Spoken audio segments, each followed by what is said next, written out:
Hey everybody, welcome back to the Anti-Media Radio once again with your host Nick Burnaby here on UCY.tv. Thank you guys for tuning in. Make sure you check out our website, theantimedia.org. I'm joined here in the studio with my co-host DB Schwartz. How you doing tonight, man? Doing good. Happy Labor Day to everybody, and as we all know, our dollar's worth about jack nothing right now. So I hope you're all happy working your 1,600 hours so far for the year, and I hope you have enough money to make it last. Labor Day, man. So I guess that's the first thing I guess we should talk about here, because I guess, to me, this Labor Day it seems like one of the biggest ones that we've ever had, because we're getting to the point now where labor is getting very, very near extinction, right? We're coming to this age of what they like to call singularity and all this stuff, where the machines are taking over a lot of the common labor jobs and stuff, and unfortunately, the labor unions aren't doing they're not doing what they should be to be protecting the working people. Right. When labor unions first came about 100 years ago, 200 years ago, they were obviously a positive thing. It helped get the 8-hour workday, helped get rid of child worker situations, slave labor situations, all the stuff that's still going on in China, where we basically get all of our goods anyway. Right. And that's what labor unions did. They got rid of all that crap. They got people better pay, better conditions, retirement, all that stuff. Now, unfortunately, a lot of these unions have grown up, and they've become what many bureaucracies become. They become just another political tool. And, that's kind of, unfortunately, where the direction of these old school labor unions many times have gone. And, we all know that they work hand in hand with the Democratic Party, and the Democratic Party undermines our currency, which undermines the working capital, the people's pay. Now we got this huge fight about the minimum wage, that we've done a few things here in San Diego regarding the minimum wage. I am kind of torn on the minimum wage, because I know in a perfect world we wouldn't need a minimum wage. In a Federal Reserve slave wage system, unfortunately, it's something that we have to have. Mm-hmm. Otherwise, people would just be completely flat broke, even worse than they are now. And so, look, going forward, we need to rethink the way we think about labor and the way we think about wages and stuff like that. Because if not, in a matter of 5, 10, 20 years max, we're going to be in a situation where, there's going to be nobody left to be even worrying about wages, because all the working jobs are going to be taken by machines and computers and all kinds of other electronic stuff. Right. I mean, we're at a weird place, because for the first time in a long time, people that are highly educated and skilled do have to worry about getting a job, because there's so many people that are. Those that aren't at this point are almost unhireable, and that's why we have a permanent welfare class, because if you don't have a very advanced skill set or a talent, you just can't get a good job. You're going to get out competed. So we're at a really kind of an awkward stage in our history, because you're still expected to work. You're still expected to put in a full week and achieve and, basically toil for minimal amount of gain. And people are starting to see that, it's not so much that the world's running out of things or that it's getting overpopulated. These are all easy ways for the people at the top to explain that they're robbing you. They're robbing you right now as you're sitting listening to this, because the dollar is getting less and less value. And there's nothing we're doing about it, because why? Well, at least half of the people in this country still are buying into everything fully that the media is telling them. And of course, like we always say, that's what our fight is. Yeah. Without a mass awakening, a mass rejection of the Federal Reserve, it's going to be an uphill battle.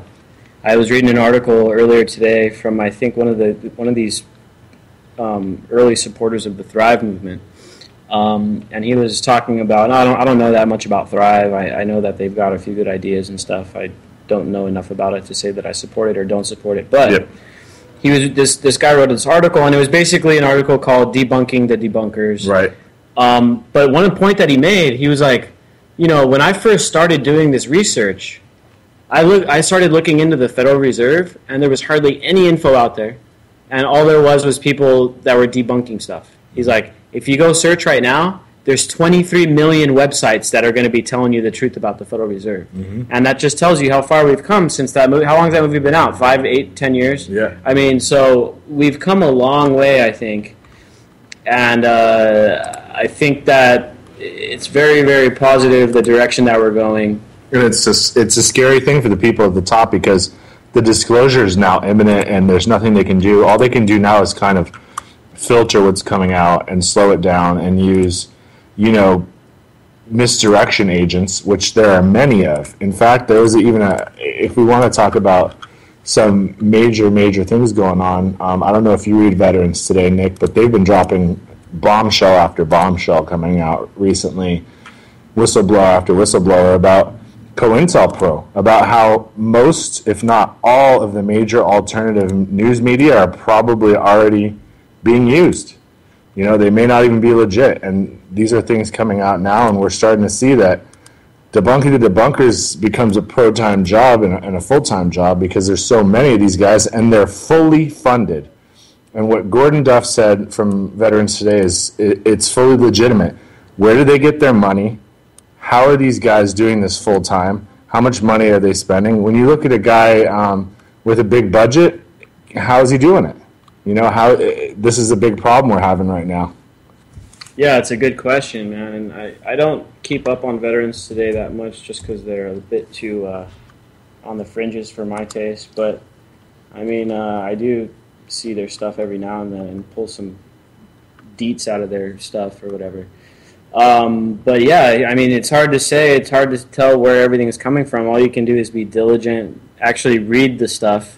The biggest problem with disinformation and this site called National Report, I think we talked about this last show, is people just share this crap without even reading the articles. Right. If you read the article, you would know damn well, okay, it was pretty fake. It's fake art. It's a fake article. The one about McDonald's feeding people human flesh. I mean, come on, dude. Are you really going to share that crap and actually think it's legit? Right. I mean, get real. And what it does is then when there's a legitimate thing, like Jamie Oliver finds out that these burgers are made out of pink slime, and they're laced with ammonia. And then on top of that, because they're so worried about someone getting food poisoning, they radiate their beef, dude, like it was a cigarette packet. Because if McDonald's were to, God forbid, get sued for food poisoning, well, that could be millions of dollars. Look at the hot coffee lady. So it's gotten to an asinine point. It's like super ultra pasteurized milk. It now has no enzymes and no nutrition, and it's garbage, and it's just pure fat.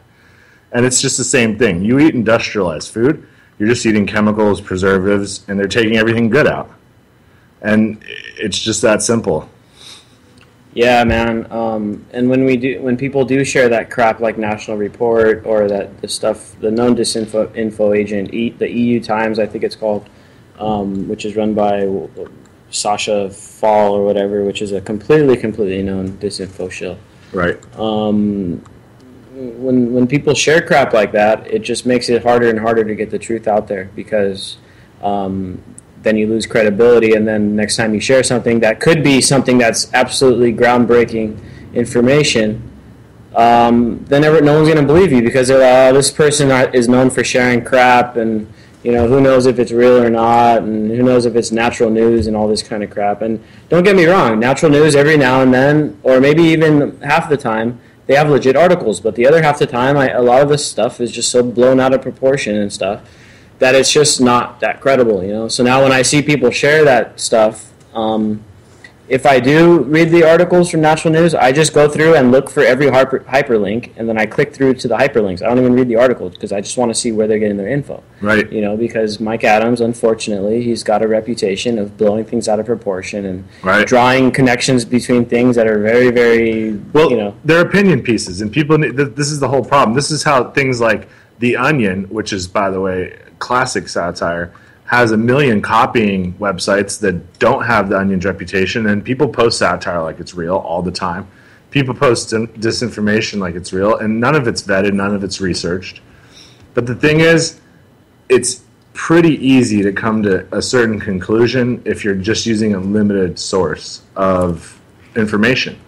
And the best thing to do is go to the original source. Like some of the groundbreaking stuff coming out about the United States government owning the patent on cannabis, that's true. So we know now why cannabis is illegal, because they own the patent, and it would kill the profit train. And we know that. And these things aren't so hard to bridge one to another. But, man, you got to be careful when you take these big leaps and bounds, because once you put out something that people vet, realize it's BS, your credibility to your name and title is kind of gone. Yeah, it's shot. And not even if you're a news organization, but if you're just a regular person and someone, a lot of people have a following on Facebook and Twitter where their friends follow you. You got a bunch of friends that follow you for the stuff that you post because they know that you're posting all kinds of news that they want to know. And if you go and post some crap, even if it's just once, you blow your own reputation out of the water, and that's something that you gotta kind of prepare for. And the easiest way to prevent that is by just reading the damn article and not just sharing crap without reading it, no matter what website it's from. And do a little research on the author. If you can't find anything up about the author, it could be an algorithm. The AP has at least 70% of its stuff being written now by program. They just use prior stuff being written, and they come up with authors that most people will enjoy. And that's pretty much been shown to be true, just like they fake being on location at CNN all the time with green screens and all those other things. Technology's taken the human element out of it to the point now where you really have no clue who is writing things, what you're reading, where the sources are coming from, and even when those sources are totally vetted, who got the original information. It's just starting to get mind-boggling. Yeah, and the AP, man, the AP is not, they're like the newswire service for the mainstream media. And they slant their stuff horribly. Horribly. And more or less what they'll do is they'll just cover the hell out of one thing, or they'll ignore something else.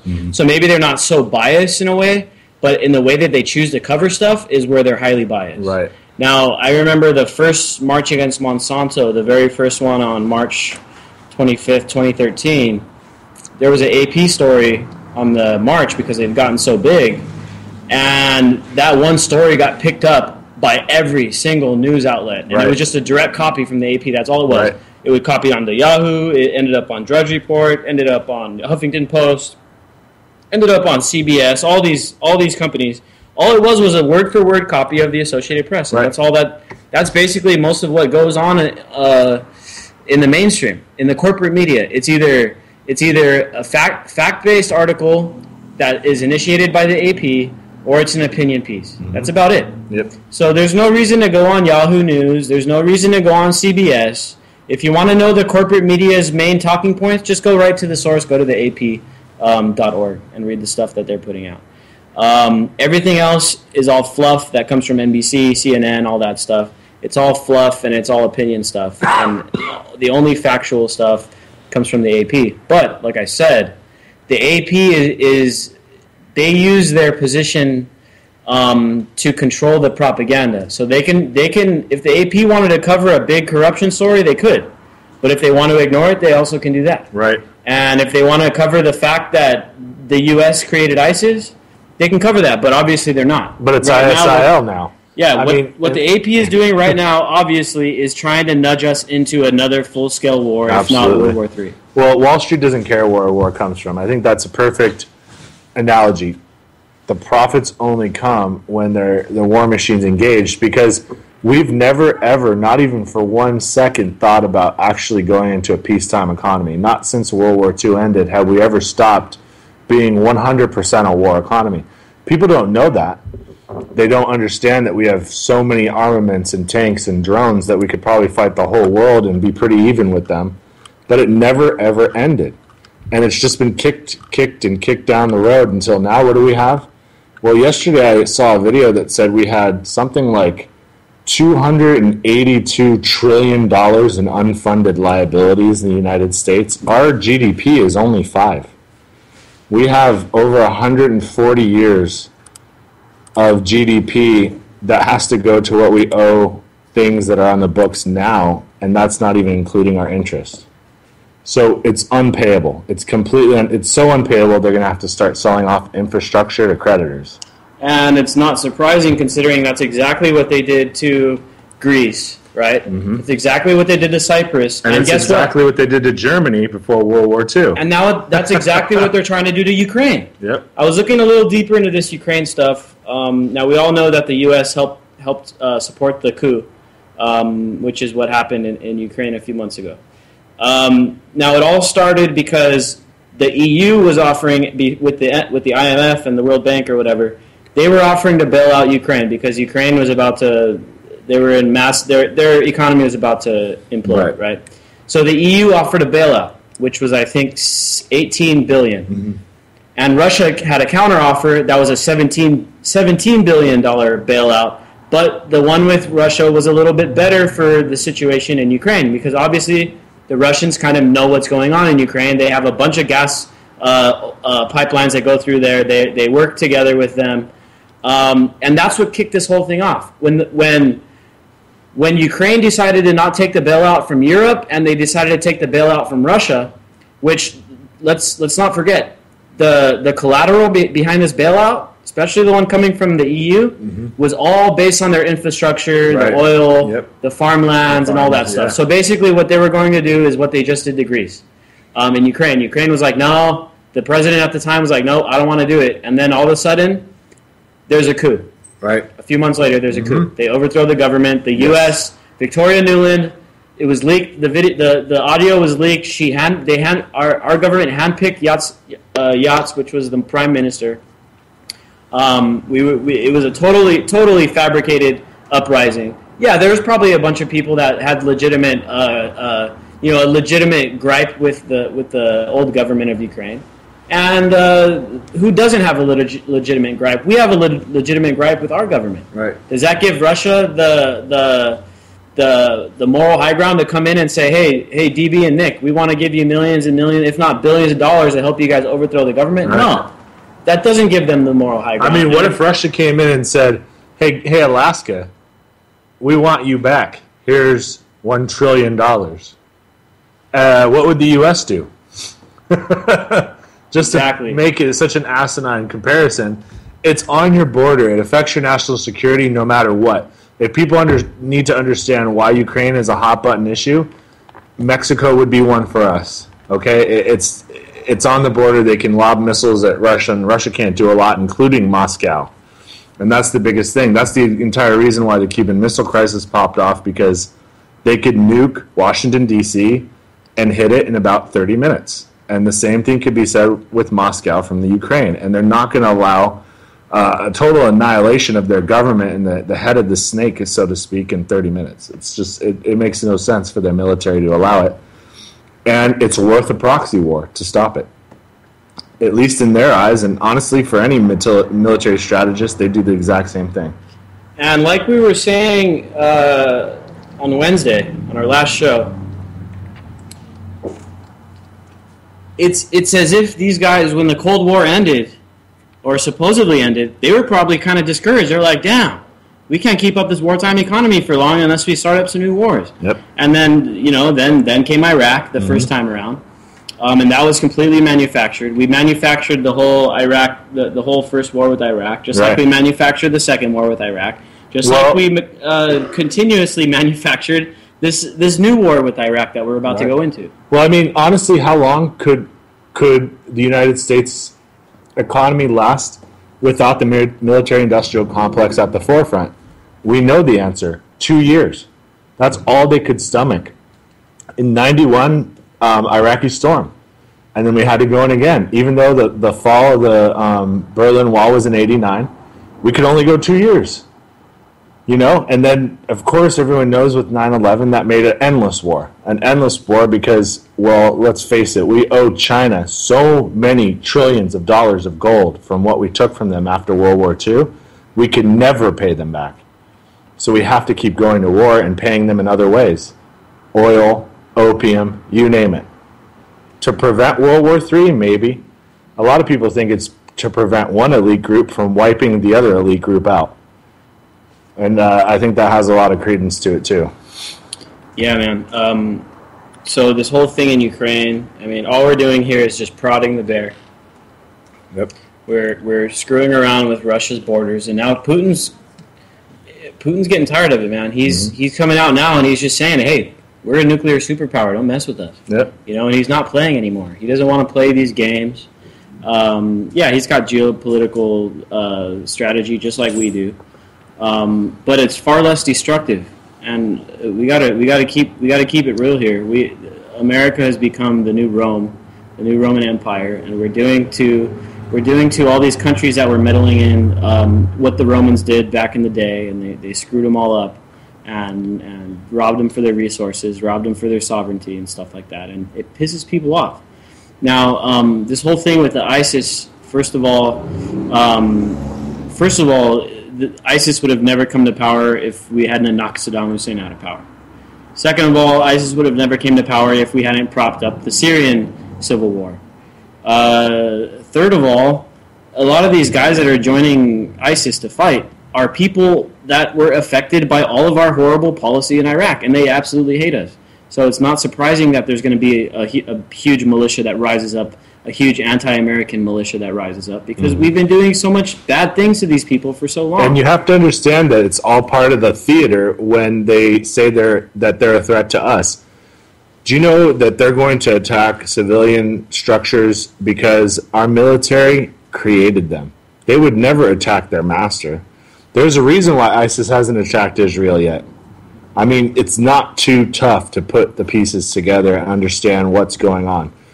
So, you got to be diligent. You got to understand that they want to come over. There's been a lot of pictures of the White House on their stupid Twitter account, and fake beheadings, or what looks like a fake beheading. I mean, that thing looks super fake. The video of the journalist that got beheaded. Fully, I mean, that didn't look real. It was even on the Telegraph, the mainstream British site, that their experts looked at it and they're like, no, this thing is staged. It is. It's just a way to amp you up. And why is one journalist who you don't know, as an American, affecting you more than the million Iraqis that we took their lives from, or all the children that are dying in drone bombs right now? Yeah, or all the children that got blown up, just got done getting blown up by Israel. I mean, those people don't matter to Americans for some reason. You put a white guy on the screen and you cut his head off. Right. At least you appear to cut his head off, and then everyone loses it. And he was in the war zone. He was embedded. I mean, yeah, it's a tragic thing if that really happened. I have no doubt the guy's dead, but what did they use, a prop or some other thing? I don't know. Man, I've seen the ISIS propaganda, ISIL propaganda videos they put out where they're just shooting random people, and they're mad dogs, dude. But they're created. They're produced. They're designed. We don't have an actual enemy. Do you really think Russia and China would actually fight us? They're not that crazy. So we have to generate an enemy, and here we go. Yeah, and I've read articles that ISIS definitely works in the geopolitical favor, because out of the saying, out of chaos becomes order, right? And that's kind of, I guess, the tactic that they're trying to go about using on these guys. Now, if anyone wants to chime in and talk about this foreign policy stuff, feel free to give us a call, because we got open lines tonight. The number to call in is 718-717-8296. Once again, it's 718-717-8296. If you guys want to talk about ISIS, Ukraine, what happened in Gaza, at least for now, it looks like we kind of have a little bit of peace in Gaza, and right. There's talks of easing the blockade and stuff like that. We don't know how far it's going to go, but we can be hopeful. Well, is there a two-state solution on the board? The answer is no. It's a concentration camp where genocide is being committed. It doesn't matter whether you sugarcoat it along the lines of, well, they fired rockets first. The only way you're going to have a permanent peace is wipe everybody out, or allow them their own state so they can have their own intelligence services that stop these crazy-ass guys from firing rockets over.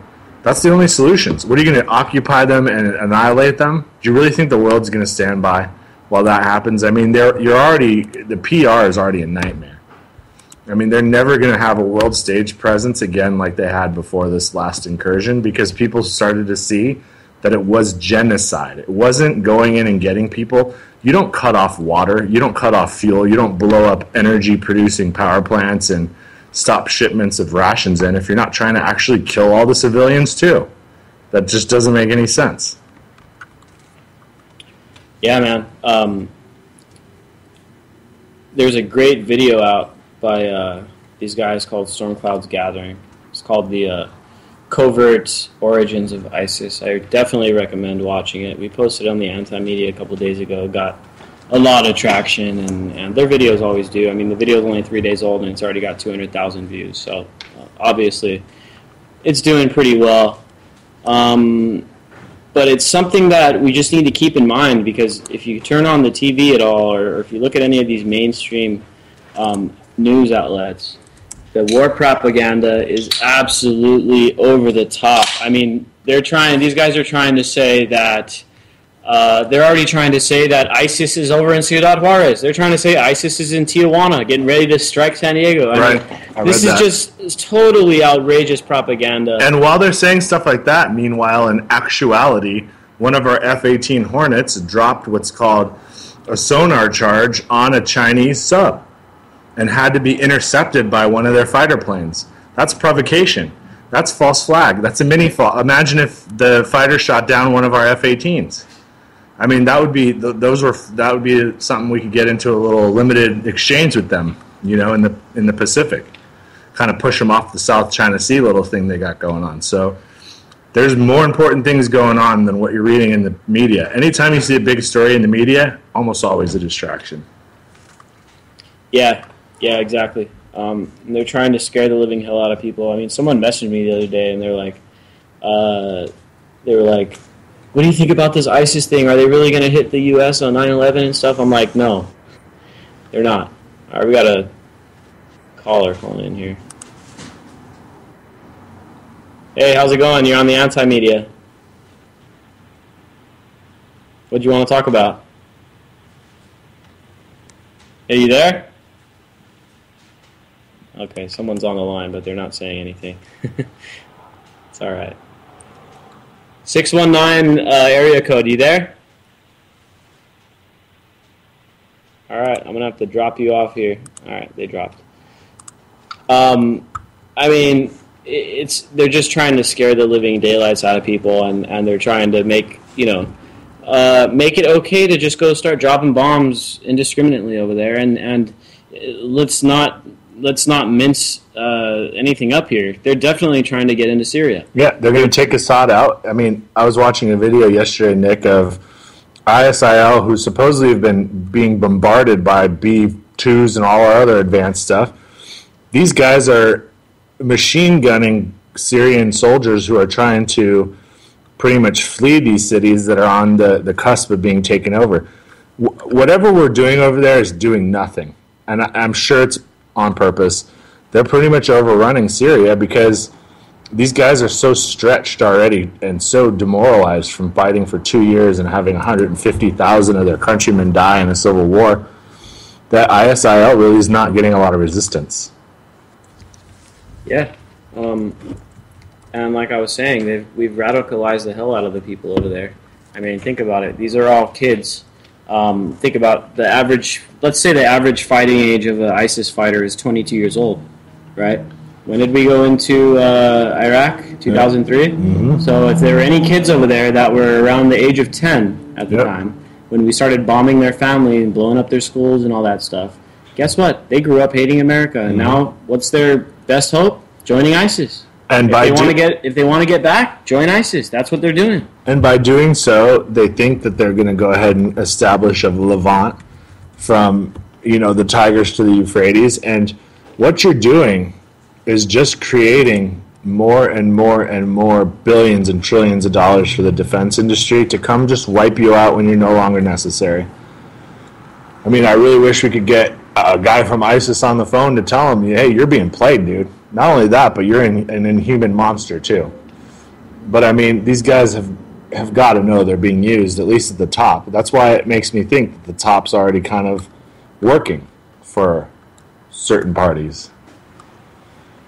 I mean, they're definitely a useful tool. I mean, look back at the interview that Dick Cheney gave back in the mid-'90s, I think it was, when he was like, "Oh no, it'd be a horrible idea to go into Iraq because then it would split into three pieces. Right. You'd have the radical Sunnis on one side, you'd have the Kurds on the other, and you'd have the Shiite in the south." Right. Well, that's what they wanted. yeah, and he in the '90s he gave an interview and he's like, "Yeah, that's not a good thing because it'll split into three." And then in 2003 he was all for it, you know? And so the Project for a New American Century decided that chaotic Middle East, provided the oil supplies were protected by pretty much mercenary groups because we can't leave the military there forever, that would be preferable to a strong, independent Middle East. If you're not a puppet, you're a threat. And we're starting to see it, you know. Saddam was a threat. Even this Malawi is a threat, man. And everybody's a threat over there, and they just will keep breaking them up into ethnic groups and make them weaker and weaker and weaker. I was reading some history on Iraq from this guy that I know, that older guy that writes a very in-depth stuff on foreign policy. And he was talking about pre-Saddam days over in Iraq. They had a couple different groups that swept into power that nationalized the gas supply in Iraq. And anytime that happened, guess who would come in and do what we did to the Iranians? The U.S. and the British. Right. BP used to be the main company. Back in the day, it was called the Anglo-Iranian Gas Company or whatever. And they were the main people that were in charge of the oil fields in Iraq. And we're talking back in the 50s and 60s. You know, there were people that came to power in Iraq that said, you know what, screw these corporations. We're going to nationalize the gas, and every Iraqi is going to benefit from these gas fields. And then what did we do? We went in with covert operations between us and the British, and that's when we kind of decided, okay, let's sweep Saddam Hussein into power. Yeah, he's a strong man. Yeah, he cracked down on dissidents. He basically had a bunch of human rights violations. But who cares? At least he's going to give us access to the oil. That's all they really cared about. Right. These guys at the top. That's why this whole thing with ISIS doesn't make any sense, because they don't care when people get killed. We help them kill people. We helped Saddam Hussein kill people. We helped him gas the Kurds. We helped him gas the Iranians. We had a no-fly zone and an embargo on Iraq throughout the 90s that killed an estimated 500,000 children and 1 million Iraqis. So we don't care if a few thousand people get trapped on a mountain unless it's politically convenient for the military-industrial complex and big oil. And that's what it is. That's all it is. That's all this thing's about. Iraq, Syria, it's all for big oil, military-industrial complex. You got to remember, our government does not give a single damn about humanitarian crisis. They don't give a damn about life. They care about control, they care about profits, and they care about the geopolitical chess game. That's it. That's it. That's it in a nutshell. I mean, if you need any further proof of it, just look around at what we've been doing. And we can say it started in World War II, but it happened before that. It happened when the banking cartels got a foothold all the way back in 1812 in a gentleman's agreement with our government that was so super broke and had been blockaded by the British massive fleet. Pretty much the colonies couldn't get anything to come in, and they couldn't grow much food, so they were slowly kind of starving out. And central banking was introduced, the Rothschild family and everybody else that we all know and love. So the Federal Reserve took 100 years, and now look, we're 100 years past that, and we're on the verge of its impending doom, the collapse of the greenback, which has nothing to back it up. So all according to plan, and then make a big war as a distraction and prop the economy back up so we can, I don't know, get another generation or two under our debt thumb and have it to the point where we have, I don't know, 500 or 1 billion or 2 or 3 billion people that are so hopelessly in debt that they're pretty much a slave. And that's the whole Ponzi scheme in a nutshell. Yeah, so I got this article here from the BBC, which is propaganda, but it talks about how our and this is what I kind of wanted to get into here with Obama and stuff. Robert Menendez, U.S. Senator on the Foreign Relations Committee or whatever, he's over there in Kiev. He's over there in Ukraine. He gave an interview the other day on CNN, and this guy's calling for blood. They're basically saying, hey, yeah, we gave Ukraine $8 billion, but it's time to start giving them tanks and jets Right. and everything like that. It's time to arm the Ukrainian to the teeth so that we can fight the proxy war directly against Russia. Right. Because obviously a proxy war indirectly in Syria wasn't good enough. And now they actually want to directly engage Russia in Ukraine. That is That's a what it horrible, is. horrible idea. Mhm. And this is going to be, if we allow this to happen as Americans, if we allow our government, and here's the thing, the first time around with Syria, Obama said, "Okay, I'm going to let Congress. I'm going to let Congress decide," and Right. we were able to drum up enough people to call Congress and say, "You know what? Screw that. We don't want to go into Syria." Now this time around, Congress is looking for blood because they understand that they need a distraction because the economy is about to go down the tubes. Yep. So they need a total war to stave Total off war. this horrible economic situation. That's all there is. And you the proof of this to me is how Russia has been able to brush off all these superficial sanctions. Right. Because we have no economic. We have no clout. What have do, no what do we economic have clout that they left. need? We don't have anything they need at all. They're completely self-sufficient with food. We can't say that. The breadbasket of the world has starving people in it. In Russia, if you're starving, well, shit, you're really unlucky because your family doesn't have a dacha. Okay, they don't have a family farm. You got a raw deal, however you were born. But honestly, if you're in Russia, you're probably all right with food. You're probably fine. Okay, you're going to be a lot better off than 90% of the Americans will when there's any kind of a hiccup. So there's a major cultural ocean between us. And I really don't think that the average citizen in this country understands that what total war means. It means selective service is engaged. It means your sons, your husbands, your brothers, your fathers, they get called up, man. They get called up and you either show up or you go to jail. It's been done before. It was done in the Vietnam War, and that wasn't that long ago. There's still people out in the streets that can't work and have no lives because of their experiences. We see them every day. We don't need another 2 or 3 or 4 million of those people around from fighting Russia, and then inevitably China will become involved. There's just no way they'll sit it out. It's really going to become Russia, China, Venezuela, Iran. Just throw North Korea on there too. And then anybody in BRICS is going to sit this one out. Brazil, India, South America, any major powerhouse that doesn't have a dog in play is going to sit it out. You think we're going to have any allies worth a damn?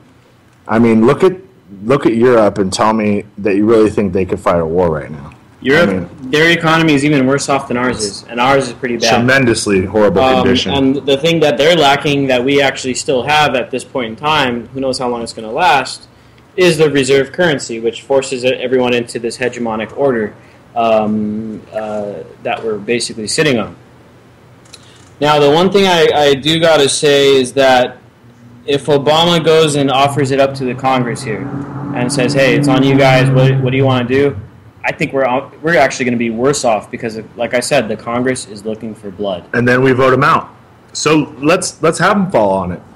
Let's make it super simple. If you approve of Congress, send your child to war. If you don't have to. Just stand in front of the White House till they stop.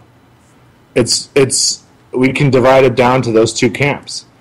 Seriously, if you want to go fight the rest of the world, by all means, send your children. Do it. Make them sacrifices because there's no winners here. There's only losers. Even the people profiting don't understand they're ruining the world for their own children. The selective service, such a nice name, isn't it? The truth is it's a draft, which, if you look even further down, that's slavery. It's pure and utter slavery.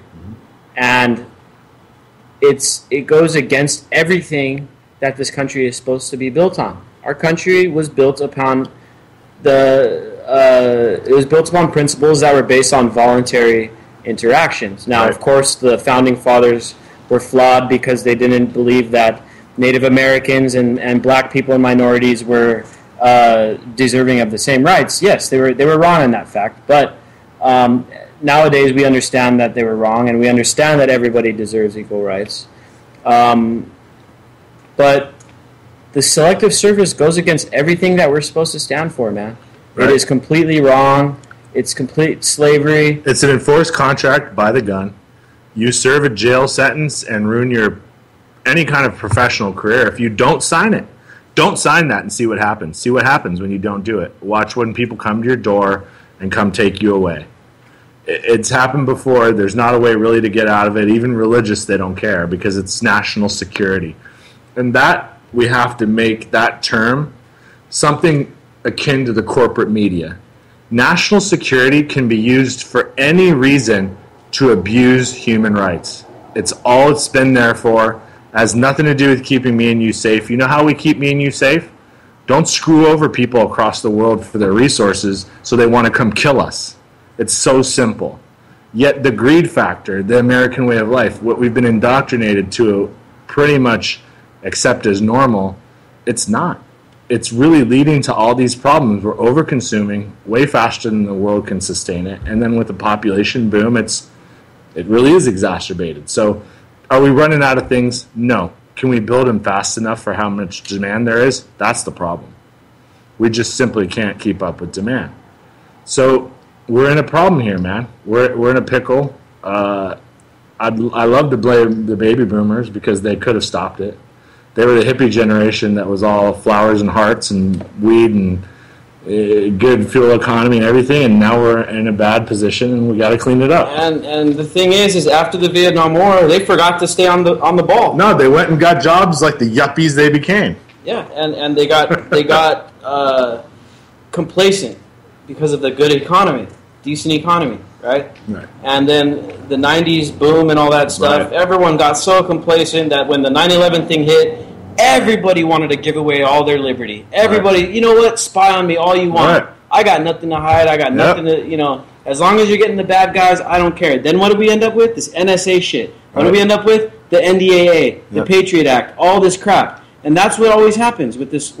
It was a setup. With this perceived threat. Right. They always undermine your finances by upping your taxes to pay for all these wars, and they undermine your liberties and your freedom. That's all these wars ever do. They never accomplish the goal. And a lot of times, like what's going on right now in Iraq, Obama even admitted it himself. We don't even have a strategy yet. We're just dropping bombs. Right. There's no goal. There's no end. There's no end game. There's no point where they're going to say, okay, once we get to this point, it's done. We're going to pull out. Once we get to this point, once we damage ISIS bad enough, we're done. No, there's no end goal. And if you leave it up to the Congress, we're going to end up going all the way into Syria. We're going to topple Assad. We're going to leave Syria just like Libya, where it's going to get picked up by all these jihadist, ISIS-backed type fighters. And then we're going to end up with a perpetual problem on our hands, which is awesome for the military-industrial complex, horrible for the taxpayers. Yep. It really is. It's not going to end either. I mean, it just keeps spreading and spreading. From what we've been talking about tonight, it's kind of made something click in my mind where everything they've kind of been setting it up for is for this post-human type society where they really are. I believe the leadership, as insane and pathological as they are were pragmatic in a way and understood that we're not going to need people for this and that and everything. We got so many people. Our economy is about to get shot. What's the only thing that mobilizes everyone and gives everyone a job? There's only one thing that ever does that, and we know what it is. So if they don't get a war drummed up, and I mean a total war, the economy will fall into a depression, except guess what? The internet makes it so we know why the depression is, and these guys can't hide. Yeah, and they're done. There's nowhere for them to go. They're all going to be at the gallows, and they understand that. Yep. So they've got to drum up World War III. That's all they got. They're either got to drum up World War III or face the gallows, and that's got to happen in the next 10 years. Not even. To next 3, 4 maybe, because the way they're going, they're so desperate. You got to look at things beyond just geopolitical things. You got to look at societal things. Look at, for instance, and I hate to bring this up because it gives what I call crazy Christians credence, but the 2014 Grammys, man, look at that. Symbolism up the yin-yang. These fools are desperate. They're desperate. They're in panic mode now, and there's really nothing left for them to do except all out war, not only on whoever they can get to take it around the world, but on their own people. Yeah, man. And that's what they need, because the jig is up with the economy. Everybody, like I was saying at the beginning of the show with that guy from Thrive, there's 23 million websites out there now talking about the Fed. Mm-hmm. Okay, and that can only exist for so long before the Fed loses all credibility. Mm-hmm. And it's already lost credibility with the BRICS nations: Russia, China, South Africa, Brazil. But they're already moving away from the Fed. But you have to understand, BRICS now includes Germany. I mean, that's blows my mind. And France.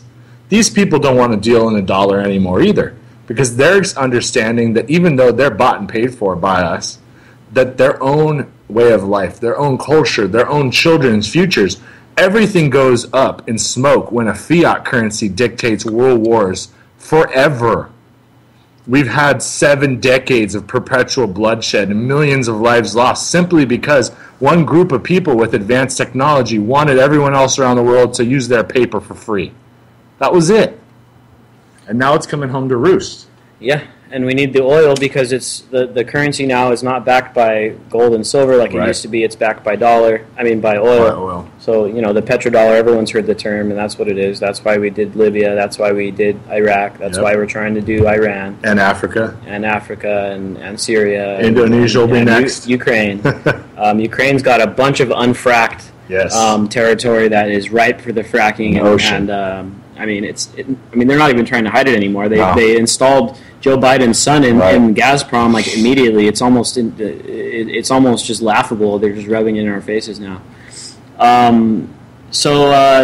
think people are kind of savvy to it. They're kind of scared of what's going to have to happen to get rid of it. I think everyone's scared of losing the dollar, the reserve status of the dollar, and that is scary.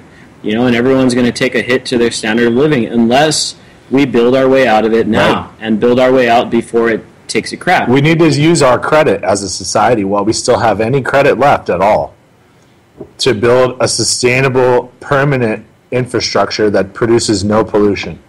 If we can't accomplish that before this breakdown happens, which is now a race, then we're going to become at the whim of the people that made this nightmare, because they'll control all of the resources.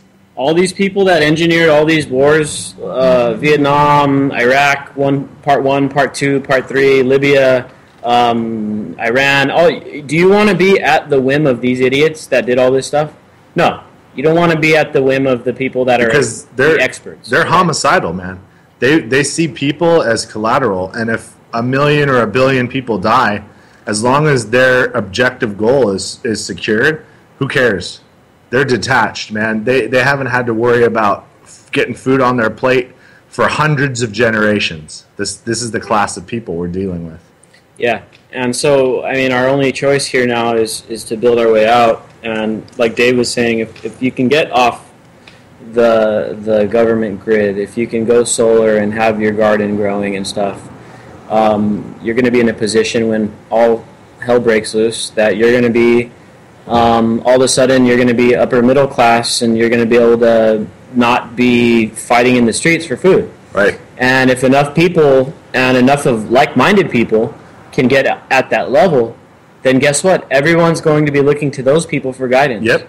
And so then these new ideas can come into play, these ideas of sustainable living, these ideas of breaking away from the grid, decentralizing everything. If people like that are the ones that are looked up to when all things break loose, then society is going to shift in that direction, and we're going to be looking at a time of a new renaissance. Right. Or we can go the other direction, where everyone follows what the government is telling us to do, which, by the way, are the same idiots that created the whole situation. Then we can go into the dark ages again. Well, and nobody really wants to do that. We know we know already. We get it. We know what they're going to tell us to do. We get it. They're going to tell everybody to get chipped because we're going to need an electronic currency because the dollar's dead. This has been planned forever. It's rolled into Obamacare. It's mandated in 27. You can read it for yourself. And it's going to be the new economy, and we're not going to we cannot allow that. Once you let the oligarchy have control of your every move, your bank account, and ultimately, a microchip can shock you and kill you, really, remotely. So if we're going to give anybody power over your life, you don't have one anymore. You're already dead. So if we're going to allow something like that to happen, man, like it's so far beyond repair that I sure as hell would rather go, honestly, and for some food riots in the street than get chipped. Because I know my life will be over.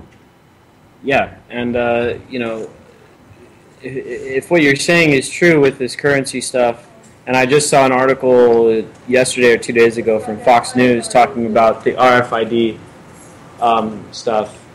It's on the horizon in a couple of years. Will it be voluntary at first? Yeah.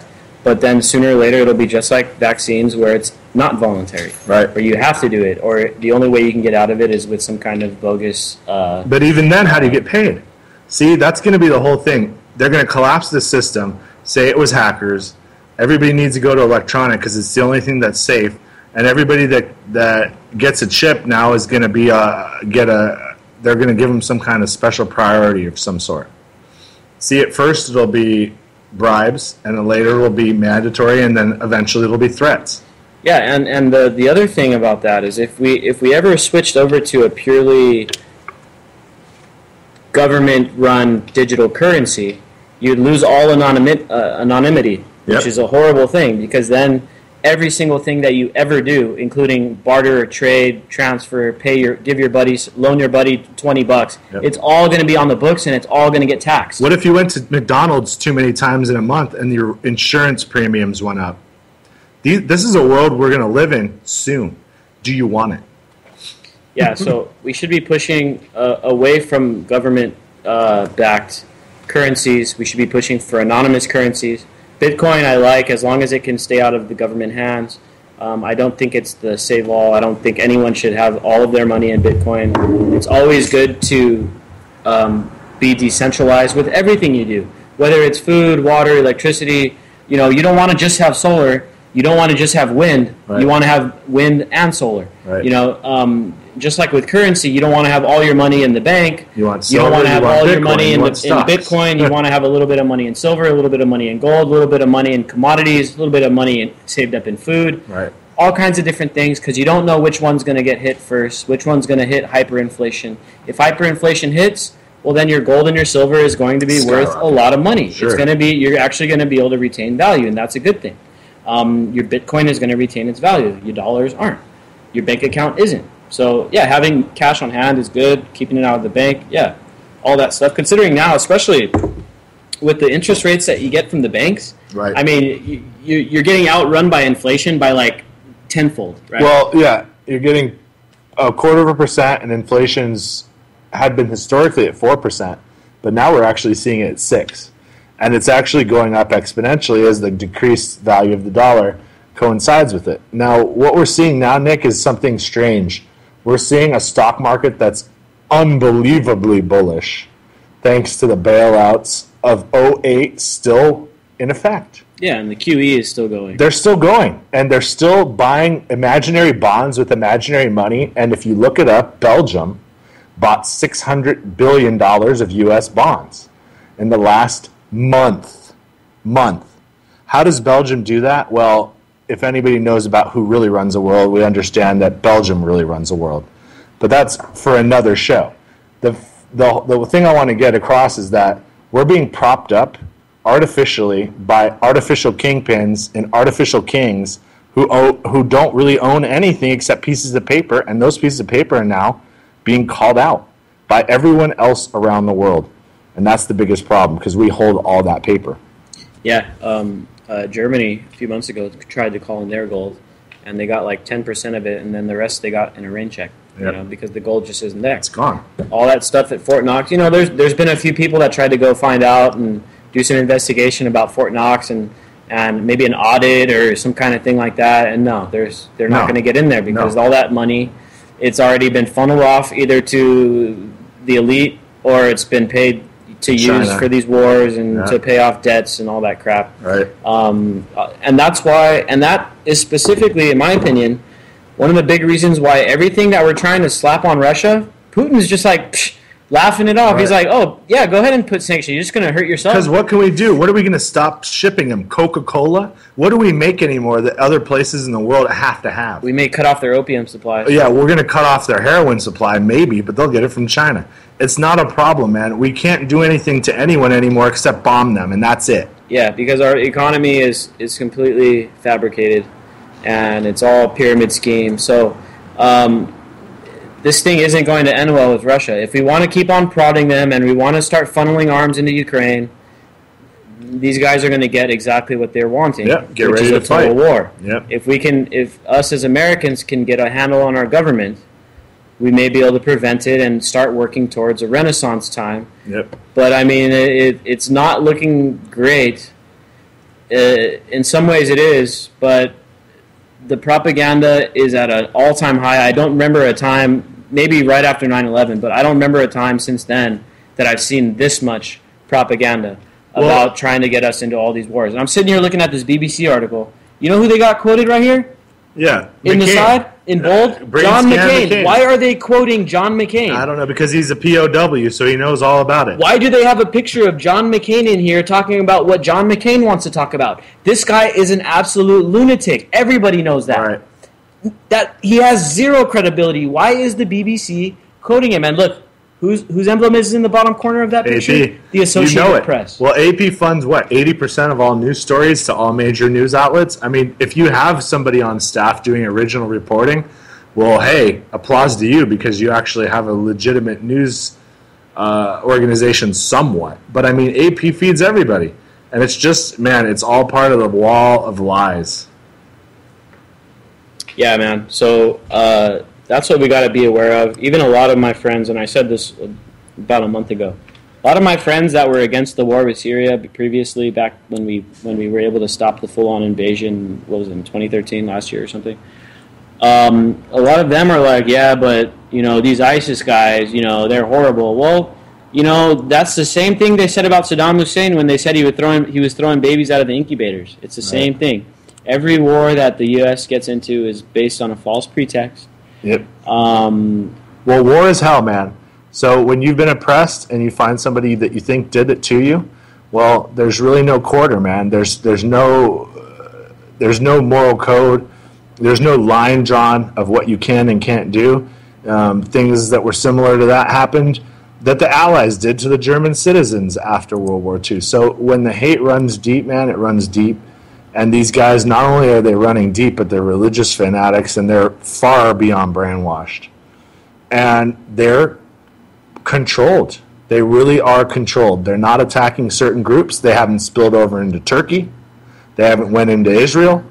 They haven't went into freaking Jordan, which would be easy to overrun. And you've got to ask yourself why. Yeah.